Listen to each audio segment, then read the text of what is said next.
Doing my handyman work today. Just pulled out these humongous hair clogs. Look at all that.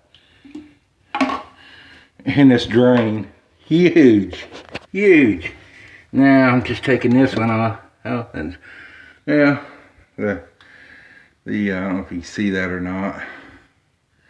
It's not bad. Because the track caught all the other crud. Let's see if I can show you this. What I pulled out. Look at that. It looks like moss. There's hair clips in there and everything else. And that's not even the big one. The big one's over here someplace. Oh, the big one's done went down. Oh well. Huge. So if you have kids with long hair or adults with long hair, clean your brushes before you get. I was trying to find that other one. It was huge. Maybe this is, no, that's not it. Clean hair brushes or you get clogs.